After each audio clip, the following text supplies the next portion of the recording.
It's the Worldwide Sports Radio Network. What's good? What's good?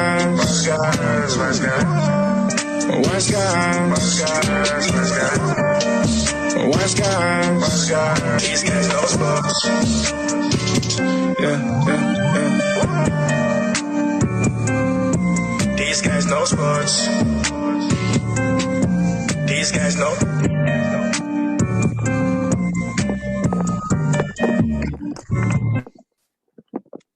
And welcome to Wise Guys. These guys know sports on this Wednesday, August the 5th. Another day on the Wise Guys show on the Worldwide Sports Network with my co-host, Mr. Clarence Nixon. What's up, Clarence? What's up, Trey, man? How you doing today? Doing pretty well, man. How you doing today on this Wednesday night? Man, just trying to get it in and ready to talk some sports with my good old best co-host, Mr. U, Trey Larkins. Yes, sir, man. Everybody remember going follow Wise Guys on Twitter at WiseGuys_H. Also on Facebook, Wise Guys. And be sure to follow Wise Guys on Instagram at These Guys Know Sports. We got a special guest coming up on the show today, Gunner Greenwald out of South Florida. He's going to be attending South Florida and playing football next fall at the University of South Florida. So we're going to have him on the show. So definitely excited about that. But Clarence, we got a big time show ahead. A few topics we're going to talk about before we bring on Gunner. And the first one being is my Portland Trailblazers. Yeah. Yeah, my Portland Trailblazers. As last night, the Portland Trailblazers beat the Houston Rockets 110-102 in the bubble. Melo had 15 points, I think 11 rebounds, had a big-time three late in that ball game. I can't even remember the exact numbers that Dame put up. Dame had 21 points, 9 rebounds, 8 assists. 8 assists. Okay, you got it. Good job on the numbers there. And, Russell Westbrook and James Harden also showed up. They played pretty well as well. It was an entertaining game to watch. But before we start off with our show, the question here is, as we open up everything, are the Portland Trailblazers a legitimate threat to the Lakers if they make the playoffs? Now, watching the Portland Trailblazers beat the Rockets, a small ball Rockets team, it was very impressive. And Melo, wait. Let me introduce his name. Skinny Melo came in the clutch again. Skinny Melo came in the clutch at the top of the three, and CJ McCollum did the smartest move in his whole career. You see Melo at the top of the key, you know he was going to knock it down because he's very efficient at the top of the key. Let me tell you something, Trey. I ain't going to lie. Dame, CJ McCollum, Joseph Nurkic, Melo, they all did a wonderful job, like containing that small ball that James Harden and Russell Westbrook played. They dominated on the floor. I think Jurgens, he ain't missed no free throws in that game yesterday either. So that was a very effective. You can't guard him, you got to foul him, and he was hitting his free throw. For Melo, he had 15 points and 11 rebounds. I take that. I take that any day because that just shows you that Melo is working. His game is getting better, and he came up with the late three. And they were just hitting on all cylinders, man. And do I believe they will give the Lakers a challenge? I believe so because now you got Melo. You get Melo involved. You get Melo involved, and that could be dangerous. But at the same time, you got to respect LeBron James' playoff, and he's never lost in the first round in his career. So that's going to be on the line, too. But I definitely see them going and giving the Lakers a big shot at it. I'm being honest. James Harden had 23 points, 9 rebounds, 5 assists. Russell Westbrook had 15 points, 9 rebounds, 5 assists. Is Portland a legitimate threat to beat the Lakers if they make the playoffs? The answer is yes. And I've been preaching this, Clarence. Be honest, I've been saying this for weeks. Yeah. I'm your witness, man. You've been preaching this all day, all for these last months.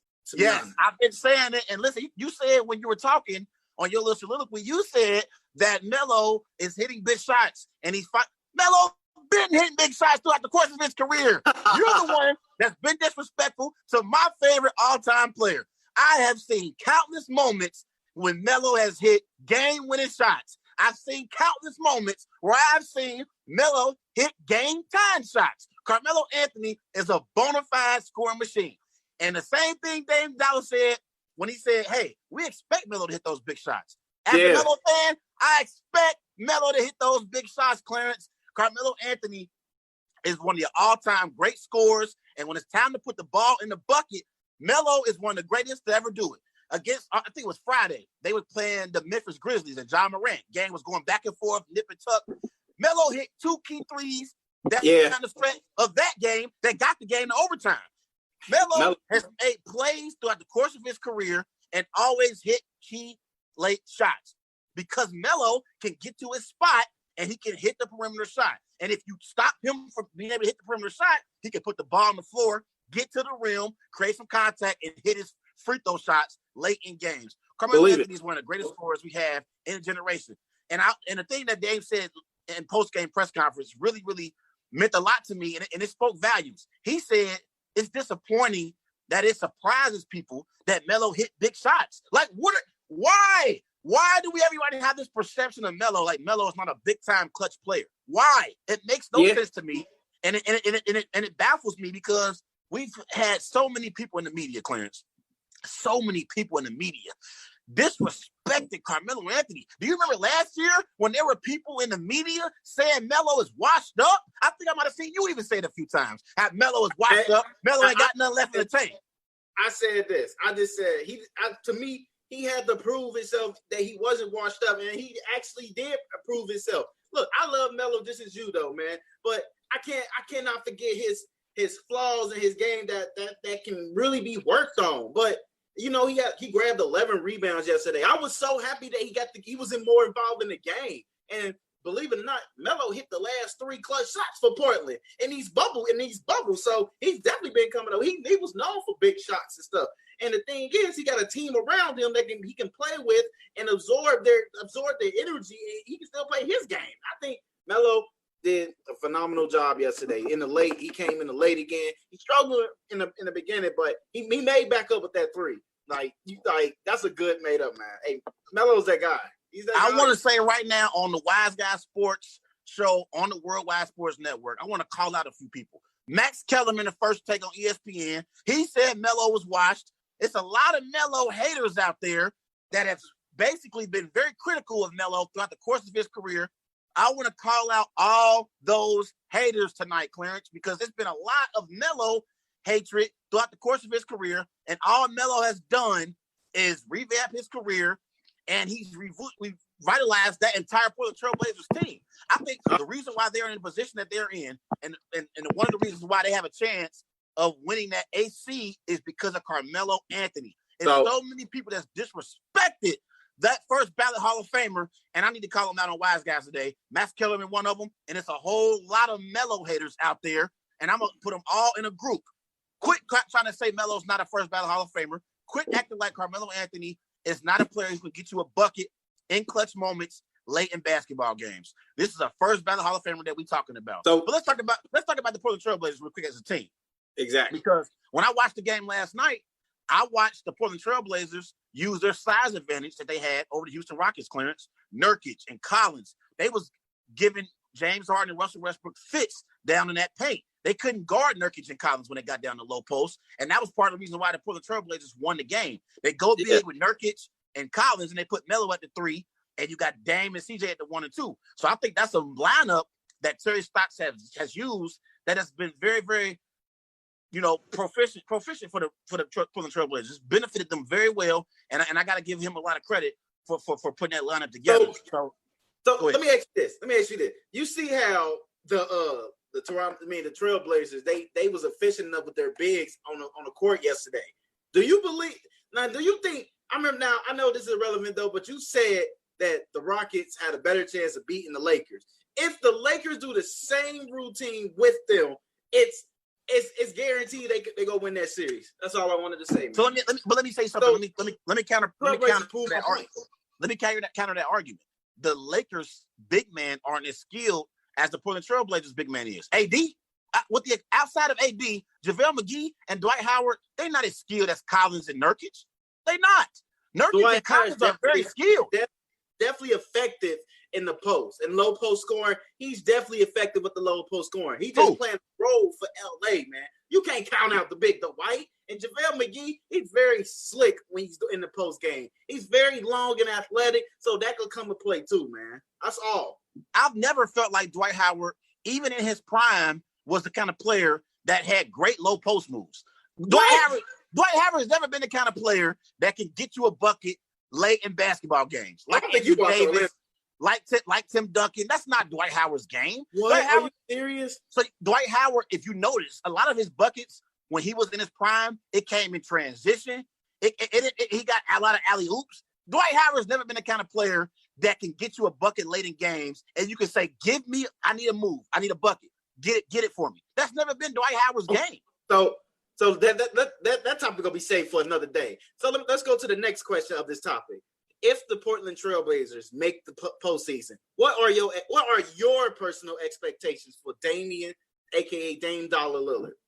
I expect Damian Lillard to have the Portland Trailblazers in a position to where they push the Los Angeles Lakers to 7 games in the bubble. I think it's a very, very high possibility that the Portland Trailblazers and the Lakers are going to go 7 games in the first round of the NBA playoffs. And guess what, Clarence? You never know what can happen from there. I got Portland and Damian Lillard and Carmelo Anthony beating the Lakers at least 3 times in that first round playoff matchup. And we're going to see what happens in game 7. Because I'm going to tell you something right now. Before we bring in my boy Gunner, I'm going to tell you something right now. My boy, too. I'm going to tell you something right now. Anthony Davis has moments where he's not very aggressive. We talked about that on last show. I think he heard us because he answered the bell against the Utah Jazz, putting up 42 and 12. But he's had moments throughout the course of his career, Clarence, where he's been silent.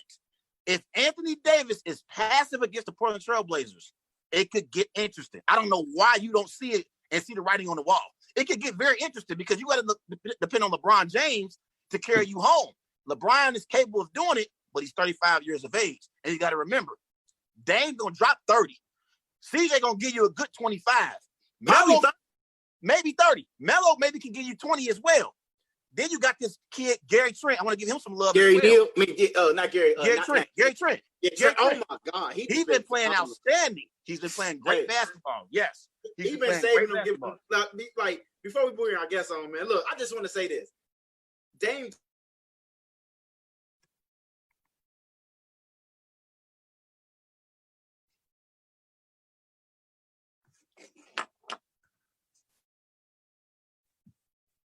Clarence. Definitely. Hey, I just want to do this, man. Bring on the good guests, man, because you're going to be surprised who his favorite team is, man. Let me tell you this, man. We got this one kid, man. He's a big Packers fan. He's a big Packers fan like you. He's a big Packers fan, and he's from Satellite Beach, Florida, and he verbally committed to University of South Florida on April 22nd, 2020. He comes from Satellite High School. Everybody, please welcome Mr. Gunner Greenwald. Hey, what's up, y'all? Hey, Gunner, how you doing? I'm good. How are you?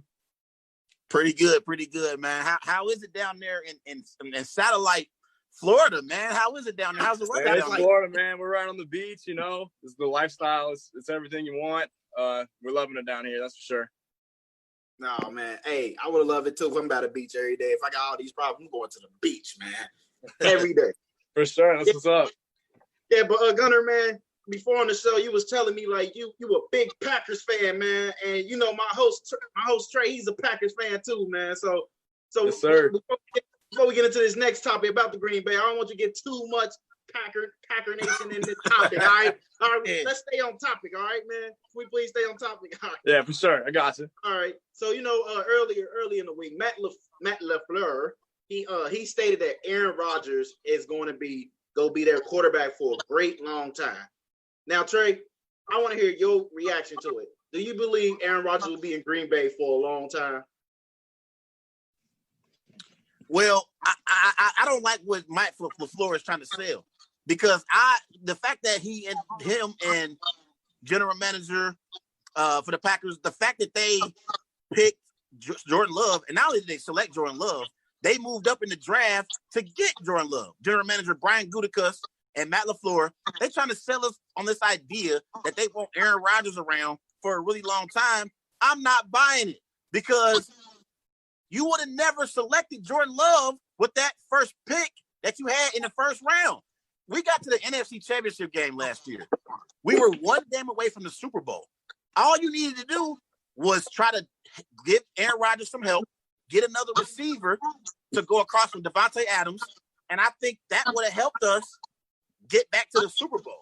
You can't tell me that I'm your guy, but yet you select my replacement. Makes no sense. Gunner, what's your opinion about it? Yeah, same thing. Watching the draft, seeing that the Packers didn't get any receivers is just stupid, honestly. Seeing that they moved up in the draft just to get Jordan Love, I think that they're looking to replace Rodgers, which I used to love Rodgers. I think he's a great quarterback. He's still a great quarterback, but seeing that he's getting old for sure. I mean, let's just be real. But I mean, Jordan Love, he's also a great quarterback, and if we slip him in there and maybe get a couple receivers out on the line, we'll be good. Now, real quick, Gunner, before we move on, you said our quarterback Aaron is getting a little old. See, when I look around the league and I look at Big Ben in Pittsburgh, I look at Drew Brees in New Orleans, I look at Tom Brady now in Tampa Bay, Phillip Rivers now with the Colts. Out of all the veteran quarterbacks, our quarterback Aaron Rodgers, I believe he has the most left in the tank. I still think Aaron can play another 6 or 7 years at a high level. What's your thoughts about that when it compares to the rest of the other veteran quarterbacks that we got in the NFL? You know what? I agree with that too. I mean, we'll see how it goes with the Packers. I'm hoping he doesn't get traded anytime soon. I'd say, honestly, I take Drew Brees over Aaron any day. I'm going to be real. Drew Brees. Yep. What? Hey, Drew Brees is nasty, man. You can't say that. Drew Brees is disgusting. He's a good player, great leader. Wow. I mean, wait Wait a minute, Clint. Hold on, Gunner. I gotta challenge you, Gunner. You think Drew Brees, if you're looking at legacy-wise, like legacy and career, you think Drew Brees is better than Aaron Rodgers? Yeah, 100%. So you think Mr. Same Drew Brees, who doesn't have an NFL MVP on his resume, that you think is better than Aaron Rodgers, who has 2? Still, seeing what Drew Brees has done in his career, it's still I don't know. I just like Drew Brees better. Oh my God! I'm loving the energy, Gunner, but I want to choose Brees. Brees, man, he's helmet. I'm not choosing Brees. I probably AR over Brees because Brees, man, he's getting old. He's older than Aaron Rodgers, so I'm definitely choosing Rodgers over him. But I'm gonna just say this: I feel like Rodgers. I've been telling Trey this. I feel like Rodgers has a 2-year window in Green Bay. You don't draft a quarterback and don't expect him to sit for 5 or 6 years. I agree with that. I agree with that 100%. He don't sit for 5 or 6 years, and that's almost his rookie contract right there. I think if Aaron Rodgers don't take them back, probably don't take them to the Super Bowl or at least the NFC Championship, they go think about something. They go think about some stuff about keeping him or not. Or the main thing is they gonna be more comfortable with Jordan Love as their starting quarterback in the next 2 or 3 years. I don't think that Jordan Love is not going to be the bench player for 5 or 6 years. It's ridiculous, man. I don't think that. Now, see, Gunner, let me explain something to you, Gunner. I don't know why Clarence brought this up as our first topic with you because he knows I get really emotional about Aaron Rodgers and the Packers. Why did you bring this up? Why did you bring this up? Because I want to know how I am. Man. He's a Packers. I get emotional. Emotional star, huh? Hey, we gotta be honest, man. Hey, so Gunner, man, what's your expectation for the Green Bay Packers this season? I'm hoping for a good season, kind of like last year, maybe a little bit better. I mean, going to the playoffs, get a couple wins, hopefully make it to the Super Bowl. Every year, I'm gonna be honest. Every year I go in and I'm worried for the Packers. I mean, me and my dad are the same way. He's from Wisconsin. He grew up a Green Bay fan, and man, he doubts them so much. And I just tell him to stay with me. I'm like, you gotta trust in him, man. And we watch him every year. Hey Trey, you need to talk to his dad. Yeah. Now, Gunner, let's switch gears. Let's talk about you. We know you committed to University of South Florida, April 22nd. Yes, sir. So the question here is, why South Florida? So them being close to home and Coach Jeff Scott coming in, he brought a whole bunch of new coaches in, and they were my first offer actually. So them being my first offer, and with Coach Scott coming in, bringing the whole family oriented vibe, and it being close to home, and just seeing what they're going to be doing in the future, I was definitely down for it. Going to campus and seeing how the campus was and how they run their team, and texting with some former players right now, and some of them being Fred Lloyd, Holden Willis, and Mitch Wilcox, who was just the tight end who got signed to the Bengals. They definitely got me on board, and I'm super excited about it. I'm very excited for you too, man.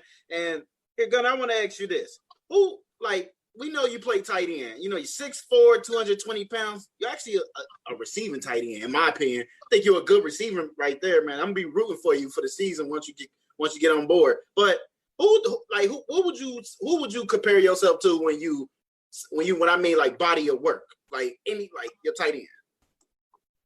Like, who would you compare me to? Like my game? Yeah, like your work ethic, your mind. Like, what's tight end you would compare yourself to?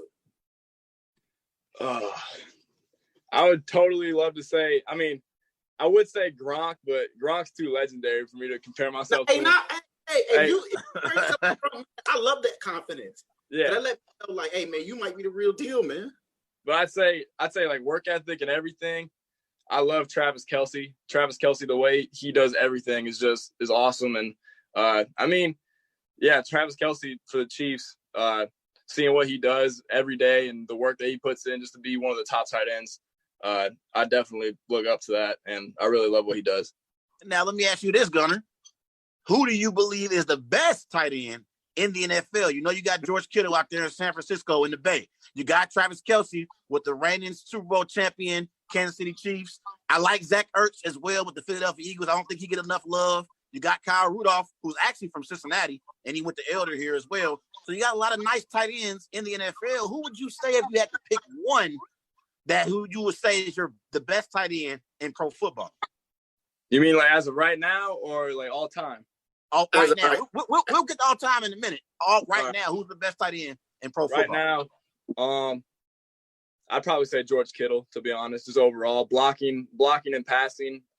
Talking to college coaches about what he does. During my recruiting, I would talk to UCLA, and he used to show me a George Kittle film, and just seeing what he does in the blocking game and the passing game, and just how he is as an overall player. He's probably the best tight end in the league, that's for sure. Yeah, see, Agreed. man. Agreed. Yeah, he's the better overall player, but I'm definitely taking Kelce, man. He got very effective blocking, but I'm taking Kelce. Yeah, man. But I don't think you really can go wrong with either one. Yeah, that's true.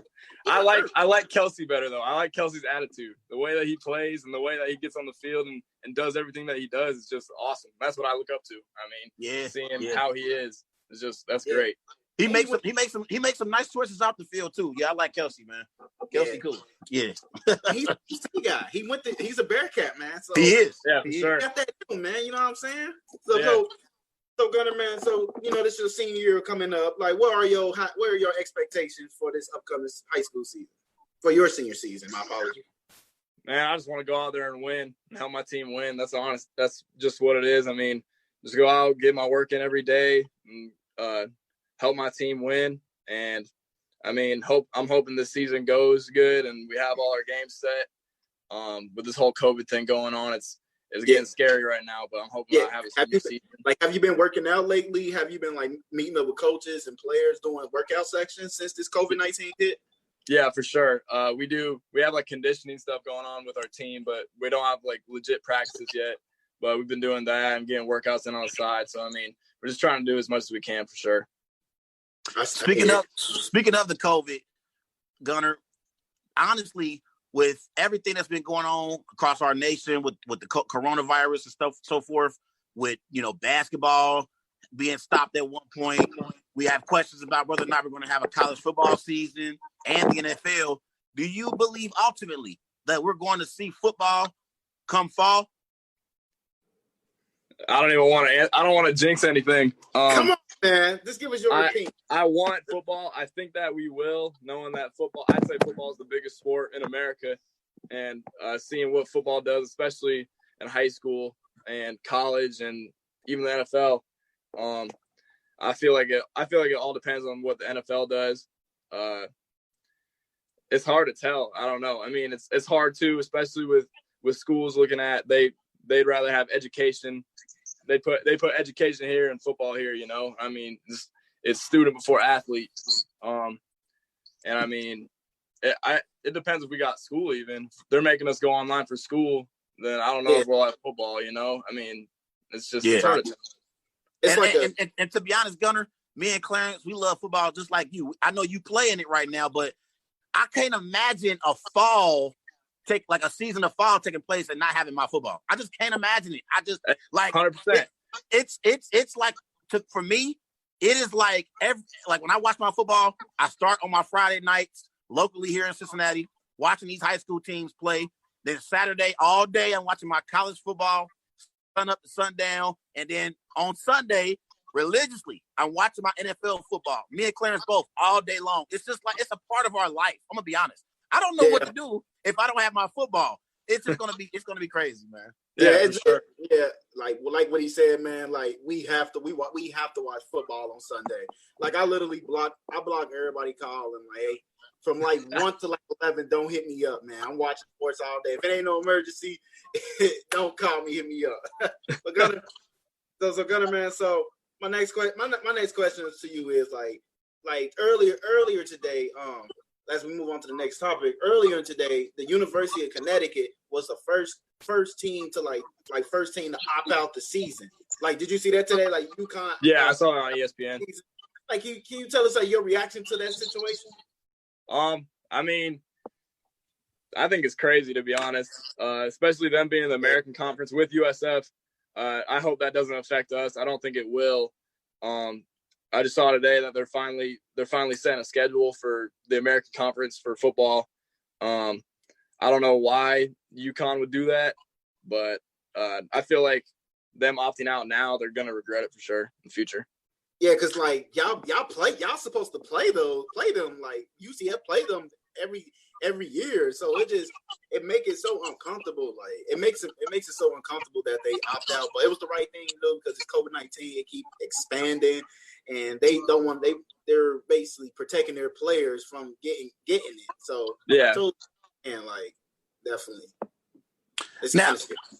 Now, Gunnar, I want to ask you a question about head coach Jeff Scott from South Florida. You know, what is one of the main things that you're excited about when you go to South Florida next season to play football? What are you most excited about being coached by head coach Jeff Scott? Just seeing the experience he has. He was a Clemson wide receiver coach for, I think, 12 years. He just moved from Clemson to South Florida head coach. And seeing the experience he has with 5-star players all the time and especially receivers, and seeing what he could do with me, and especially him bringing in Coach King, the tight end coach, and Coach Charlie White Jr. at OC. Charlie White Jr., he coached Harrison Bryant last year, he was the Mackey Award winner with 64 catches and at tight end. So, I mean, seeing that excites me for sure, and just seeing the overall thing that they're doing with tight ends, it definitely excites me. I like great answer. So Gunner, man, so I'm looking here, and y'all biggest rivalry is Central Florida, man. Like I know the former players be telling you about that rivalry game, how intense it can get. Like how excited you is, like you'll be able to have that chance to play against this rival team and feel like the feeling of actually having a rival team. I'm so excited. It get crazy, man. Yeah, for sure. I actually went to the rivalry game last year, and it was so exciting. And I mean, just being here, growing up. So I started playing football in 8th grade, and from that moment you were late bloomer? Late bloomer? Yeah. Late, well, here I played a season when I was really young, and then I just kind of played flag up until I was in 8th grade. And from that moment, I put on a helmet and pads, and I was like, I got to play college football. Just seeing how the vibe of college football and seeing the rivalry games and the history behind it. And being in this position now, I'm so blessed and so happy just to be here. And I'm so excited to be on a college field and to be playing with other college football players and college coaches, and it's awesome, to be honest. I'm just super happy. Now, let me ask you this question real quick, Gunner, because you haven't got to college just yet, but can you explain to some of our fans and viewers out there about the high school experience? Because I played football in high school as well, and it was like one of the most funnest experiences I ever had in my life. Can you explain to some of our fans about that experience? You know, playing high school football and playing at an elite level like yourself, because you made plays, and I've watched your highlights, man. You really can make a lot of plays on the field. Thank you. So, you know, how does it feel with that college with that high school experience though? Like every day on Friday nights. I mean, it's unexplainable, to be honest. I mean, just being able to play on Friday nights and to grind every single day up to it with your brothers, the brotherhood about football. I mean, high school football is so different, and I feel like people don't see that until they play high school football and put on the pads and get to experience it. I'm so happy to be playing with Satellite High School and with my brothers, and God, I mean, it makes me emotional, honestly, like thinking this is my senior year. I mean, it's crazy, and I'm hoping that we'll have a great season, and I'm just so happy to be playing high school football. I'm so blessed to be doing this. Can you real quick, Clarence? Hold on. I want to ask you, Gunner. Can you reflect on your season that you guys had last year? I know you said y'all finished 7-4 on the season. What do you think you guys, you know, as far as your expectations for last year? What is it that you guys felt like ultimately that you might have fell short of your goals? I know 7-4 isn't bad, but I'm pretty sure you guys feel like you probably could have did much better. What is it that you think you guys, you know, should have improved on, or something that you struggled with last year that you want to get better at this year? So 7-4. So my sophomore year, we actually went 4-6. We did a lot better this year. We definitely put in a lot more work, and seeing our improvement just within a year. I feel like this year the grind is different.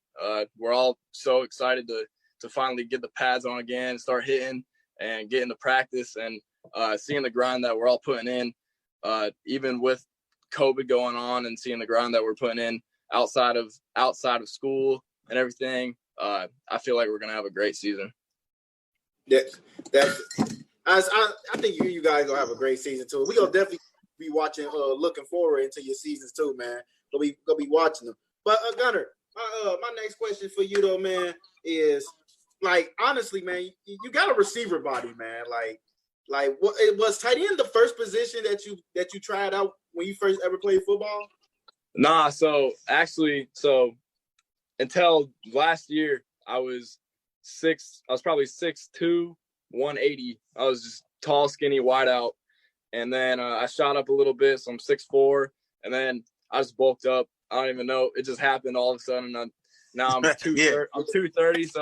So at the time I was probably when I first started playing tight end, I was 6'4". I was probably 215. And I remember my coach pulled me aside. He's like, "Hey," he said, "I'm going to put you at tight end this year instead of wide out." And I just trust my coach, and I said, "Sounds good. I'll just be a team player, you know."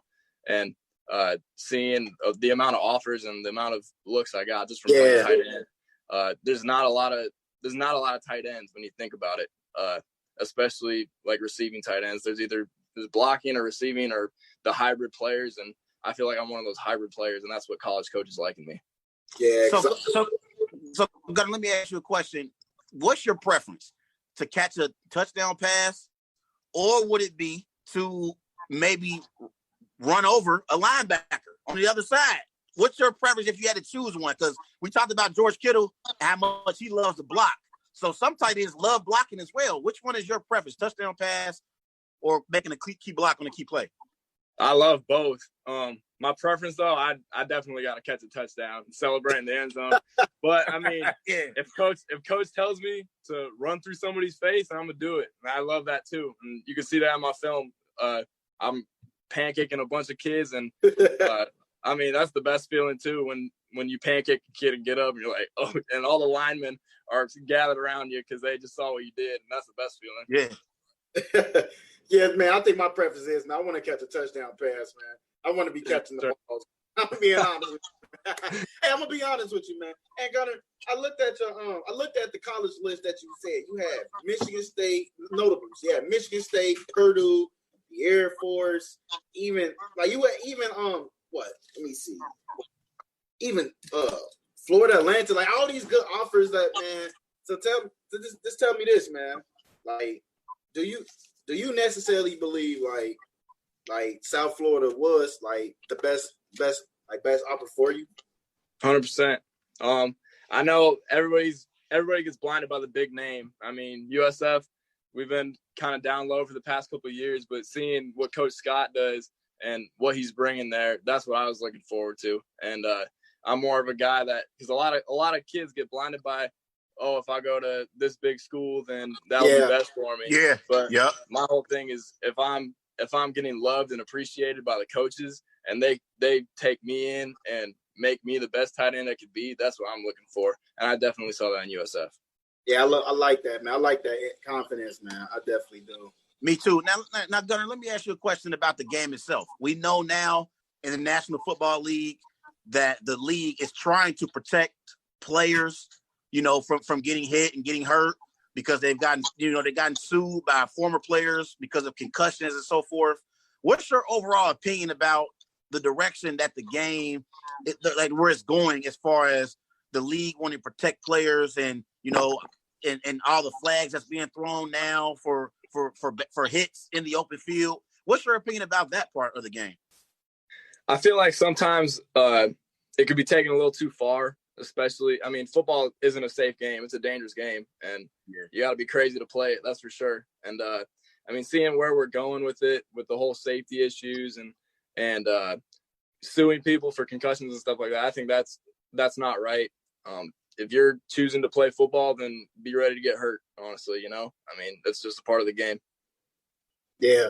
So, Gunner, man, so let's transition, like, back with the NFL. So, I know you're a Packers fan, but I know that you say you're near, like, are you excited that Tom Brady is in Florida now, man? Like, I'm so excited. How excited you is with Tom Brady, the 6-time Super Bowl champion, is in Florida, even though he's in Tampa, though, but he's in the state of Florida. Like, how excited you is that he's in Florida? That makes, I mean, just being in the same state as a legend, and especially with Gronk too. I'm trying so hard. I want to get tickets and go to a game. That being the stadium that I'll be playing in, because USF, we play at Raymond James. I mean, knowing that I'll be on the same field as Gronk and Tom Brady, that excites me, And I mean, hopefully I'll get to meet him one day. You never know. So right. That's what's up. Right. How far is Tampa from Satellite, Florida? It's about 3 hours away. Okay. Okay.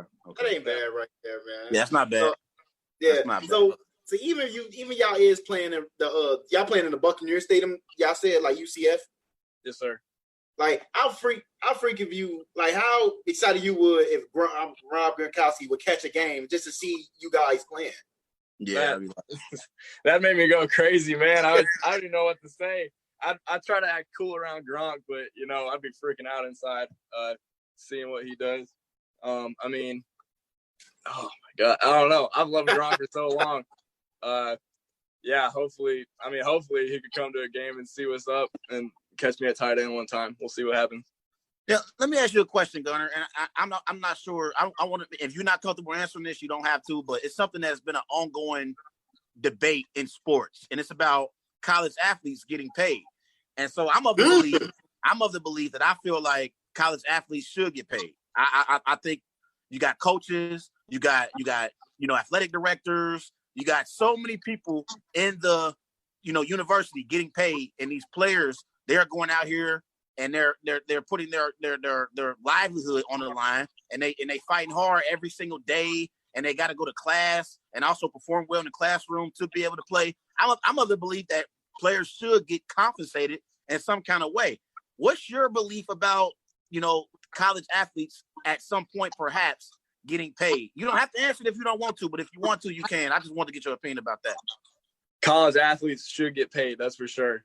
Seeing the work they put in every day to go to practice, to get up early in the morning, go to film, go to practice, go to meetings, then go to class after, take flights to other states to play football. I mean, and just any sport, to be honest. I mean, there's definitely, we should get paid for that. And it's like you said, we put our livelihood on the line. We're not just regular college students. And I mean, college is tough already, but especially with with having a responsibility like that, I totally agree that they should get paid. Yeah, I agree with you about that, man. Run me my money. And actually, I was reading up Justin Field. If he got paid for all his images, his likeness, et cetera, he can make $1.2 million in that. So I truly believe every college player should get paid for that, man. I just believe that. Yeah, I definitely believe that. So and then the fact that everybody else is getting paid off of these players' abilities. That's what it's all about. Like, they're getting paid off of the plays that these players are making on the field. I just think it's unfair that they're not getting compensated in some kind of capacity. You got these college players that are in college, they ain't got no money. And then the NCAA, they want to suspend these players when they get some outside money coming in. I think it's unfair. It's really ridiculous, to be honest. Yeah, it really is, man. I think it just definitely is, man. But okay, Gunner, now let's get to a fun question. So me and Trey, we had this debate for like all on Wise Guys. Who do you believe is better, man? Yeah, Giannis. Who you taking? Giannis or AD? Giannis, man. Are you kidding? Oh, okay. AD. Okay. AD over Giannis? You good now. You good now. So I take it, Gunner, you're an NBA fan, right? Yeah, sure. Okay. So here's my argument for AD. I think Anthony Davis is a better jump shooter than Giannis. I also feel like Anthony Davis, when he has it going, I think he's unstoppable. I think Giannis is limited at times. Like, I think sometimes when you're going up against Giannis, if you shut him out the paint and you put up a wall, I think Giannis can be stopped. The other night, I watched Anthony Davis drop 42 on Utah. I think Anthony Davis, when he has it going, he's unstoppable. Mind you, he's going up against Rudy Gobert, one of the best defensive players we have in the NBA, and he still dropped 42, Gunner. That's my opinion. I just think Anthony Davis overall, when he's at his best, is better than Giannis. 13 for 28 shooting in that game, Mr. Larkins. 13 for 28. That's not bad. That's not bad. What? I don't know. Overall, Giannis is just a beast. You can't say that Giannis isn't a beast. He's I don't know. He's just a better athlete than AD. I mean, in a one-on-one, I'm taking Giannis every day. Really? Big facts. In a one-on-one. Yeah. Wow. So now that we back and watching basketball in the bubble, Gunner, down there in Florida, who is your team that you believe is going to ultimately win the championship? So who's going to win the championship? Yeah. NBA Lakers are going to win the championship, but I'm rooting for the Rockets, that's for sure. Oh, interesting. What? So my little brother's a Rockets fan, so I was watching them yesterday and seeing Russ and Harden. I mean, like, I'm just going for them, to be honest. Did you see that boy Melo hit that clutch shot, man, on the Rockets? Hey, Clarence, you be quiet, Clarence. Because Clarence, hey, hold on, Gunner. Clarence tried to disrespect Melo and try to act like Melo's not one of the greatest scorers of all time. You don't get to say that. You don't get to say that. You hush up. Because you try to act like you act like Melo ain't got it no more. Clarence. Look, Gunner, man. One day we just debated about, I said LeBron James is a better scorer than Melo, man. And it just went crazy after that, man. I just believe that. But Melo is a legit scorer, but at the same time, like, he has some flaws in his game that was not working. See, Gunner, I try to explain to Clarence that you have to break this down into different kinds of, like, departments. Like, okay, I think Tom Brady is the GOAT. Do I think he's the best of all time? Not even close. I think Aaron is better than Tom Brady. I think Tom Brady's the GOAT. I think Aaron is the better player. So when I relate that back to basketball, and what he's talking about is, I think Melo's a better all-around scorer than LeBron James, but LeBron James is by far the better player. So in sports, you got to break it down. You can't just say, oh, LeBron's a better player, that makes him a better scorer. That's not true. Just like you can't say, because Tom Brady's the GOAT, that makes him a better overall player than Patrick Mahomes or Aaron Rodgers. That's not the case. Don't you think that you can compartmentalize things in sports? Yeah, I agree with that. Yeah, no, I mean, here, yeah. LeBron, greatest player of all time. Of all time. Okay, I got a question for y'all.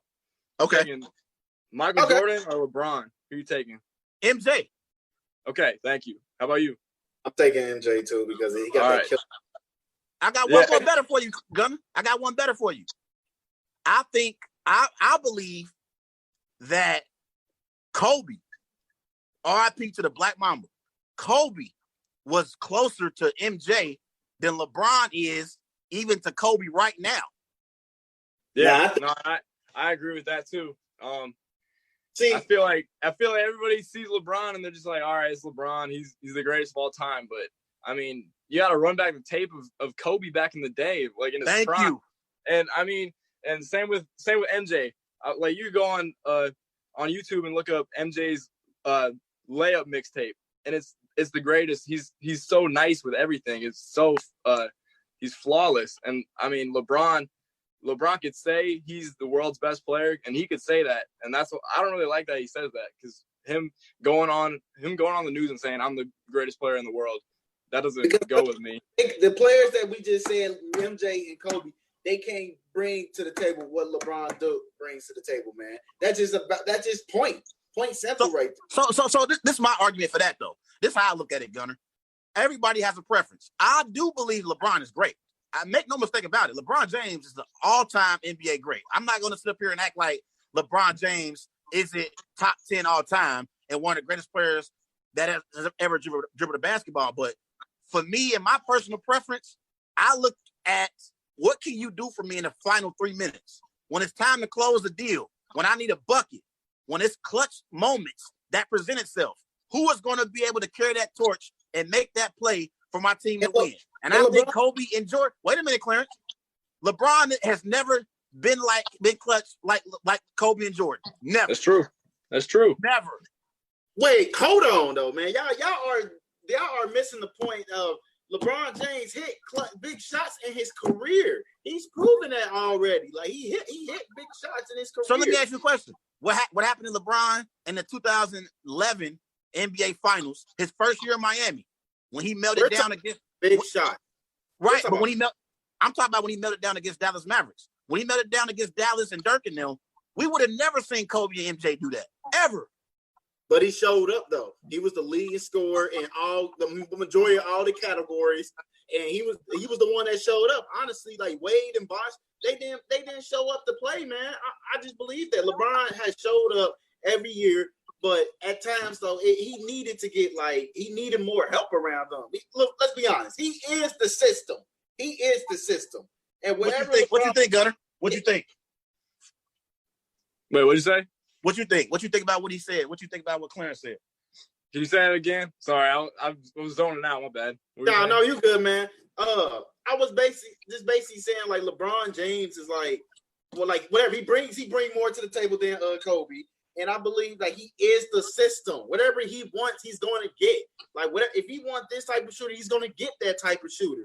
I don't think he's the type that if you want him to fit a system, he's not going to want it because he going to want what he wants. Like, and that's definitely player domination right there, man. So what you say about that? See, yeah, no, I agree with that. Like, if we're putting it, I always put it in a one-on-one perspective. LeBron would beat Kobe and MJ in a one-on-one. Huh? Just because he would. Let's just be real. His size, speed, shooting, he's a whole package. Let's be real. But I wouldn't say he's the greatest of all time just based off of what he's done in his career. Seeing what MJ's done with his – how many titles do you have? Six titles. And seeing what he's done with his career and seeing what Kobe's done with his career compared to LeBron, I don't know. I would take MJ and Kobe. I would take MJ and Kobe, but – real quick, Gunner, you know better than this, Gunner. You know sports is not all about physical abilities. Sports also is about mental.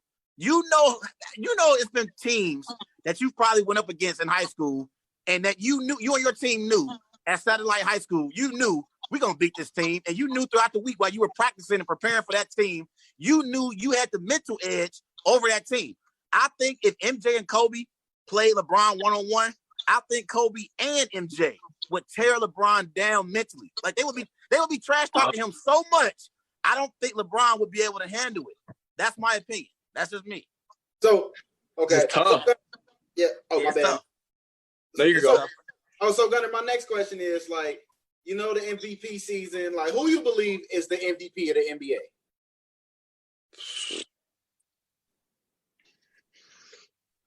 See, now I gotta go. Now I gotta go with LeBron, man. I don't know. Wait, hold on. Yep. Hold on. Yep. You're choosing LeBron James over Giannis? Yeah. I mean, I don't know. It's tough. Seeing what both of them do with the game, I don't know. Like, I don't know. It's just tough to say. It's tough to say. I'm gonna go with LeBron though. Okay. Now, Gunner, let's switch back to switch back to your sport. I got a 2-part question for you. The first part is when you're looking at tight ends. Since you've been watching football, who is the best tight end that you've ever seen play the game of football? Not best all time, but since you've been watching the game, who would you say is the best tight end in your era? Like since you've been watching the game and understanding the game. Probably. I mean, God. It's hard. Because all of them are different. That's the thing. I mean, it's tough because being a tight end, all of them have different edges, you know? I mean, you could put Gronk in a different category than Kittle. I mean, everybody's got different set to them. Right. Like it's different than receivers. If you're a receiver, you got to be fast and quick and have hands, and you got to be good route running. But I mean, like, I would say Gronk just because seeing what Gronk does. I mean, yeah, I got to go with Gronk. I mean, seeing how he is overall. Yeah, Gronk took a Yeah. Now, have you ever had a chance? I know you have had a chance. I know your dad for sure. I know you guys have had a chance to check out Tony Gonzalez. Tony Gonzalez was a beast at tight end. Yeah. See, I haven't watched Tony Gonzalez's film yet or anything. My dad for sure has, but I mean, that's the thing. Like of my era right now, I know I got to look more into it, but I know best from like Gronk to Kelsey to like just all like the bigger tight ends like of this era, you know? Yeah, definitely. Also too, we always forget about my man that's on Undisputed. We always forget about Shannon Sharp. We got to show Shannon Sharp some love too, because Shannon Sharp was making plays back in his day. That's true. Yeah, definitely, man. So Gunner, man, one last question before we about to let you go off the show, man. So I know this is about to be a tough question for you, man. This is about to be a tough answer for you. Do you believe? Okay, I'm trying to break this down. I'm trying to break this down. But I don't want to say Rocky wrong. All right. It just popped out my head, man. My bad, Trey. I just had the question. It just disappeared. I got one for you, Gunner. Before we get out of here, one more last one. I see your highlights. You can catch the ball real well at his highest point. You great in the open field at being able to make guys miss. I seen your highlights where you score a lot of touchdowns. What would you say in your game if you had to really, really look at your game and say, hey, I have to get better at this. I have to get better if I want to make it to the next level. In your game, what would you say you want to improve on the most so you can possibly put yourself in a position to where you can get to the NFL? What would you say you want to perfect? I want to perfect a lot of my speed. I feel like I could definitely pick it up on my speed, on my 40 time and quickness overall. And then when it comes to form and technical stuff, I'd say blocking for sure. Blocking, and I mean, I would want to say I want to get better at everything, but I want to definitely focus on blocking, speed, route running. It's just, I don't know. I kind of just want to work on everything, to be honest. But I'd say blocking and speed are my top two. Like, have you been? Go ahead, Claire. Like, have you just been like on a diet, like, you know, watching your weight, like watching what you eat and stuff? Like, how you be like paying attention to those type of situations in order for you to have that speed and like technique when you blocking? Oh wait, Like basically as like have you been watching your diet? Like, do you like eat a lot of healthy food and trying to stay away from the junk food? Like, because you say you want to work on speed, like, so yeah, have you just like on a diet? No, I try my best. A lot of high protein stuff, protein shakes, eggs and rice, chicken. I mean, just like as much protein as I can get. I don't take it to the next level just yet. I can't wait to get to college and they'll put me on a nutrition plan and that'll shred me out and build muscle at the same time. I mean, that's what I'm excited for. But yeah, I mean, my top two is chicken and rice. I mean, I could eat chicken and rice every single day if I wanted to. Smart guy. Do you one more question for you, Gunner? Do you ever have any cheat meals? If you had to pick one cheat meal, what would it be? Just a cheat meal. Like I gotta have it. Any cheat meals? I know it's a tough question. I know it's a good question though too. Any cheat meals? Man, you can't go wrong with fettuccine Alfredo. That's for sure. You right. You're right. You're right. That's for sure. Right. Oh man, for sure. He's a 6'4" tight end out of Satellite Beach, Florida. He's going to be attending the University of South Florida in 2021. Hey, Gunner, we appreciate you coming on the show. We're going to bring you back on again. This was a fun interview that we had, bro. We're going to bring you back on the show again for sure. Yes, sir. Sounds good. You got any social media you want to shout out real quick? Like Twitter or Instagram? Hey, go follow my Instagram at gunner.greenwald and go follow my Twitter at gunner_G23. Okay, I like that name, man. Man. Gunner, we're going to definitely bring you back on, and we're going to talk some more football with you for sure in the future. Good luck to you this season down there in Satellite, Florida. Hey, man, you living the life down there on the beach. You got it made. Good luck to you this year, man, on this upcoming season. Yes, sir. Hey, thank you so much. Be safe, man. Be safe, man. But stay inside. You too. Yes, sir. All right. Thank you, guys. All right, Gunner. Yep. All right, man.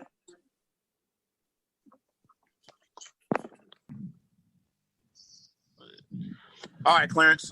That was a nice interview that we had with Gunner Greenwald out of Satellite, Florida. We're going to be back on Friday, 8 p.m. to 9 p.m. on the Worldwide Sports Network. Wise Guys _H, also on Facebook, Wise Guys. Any closing thoughts real quick, Clarence?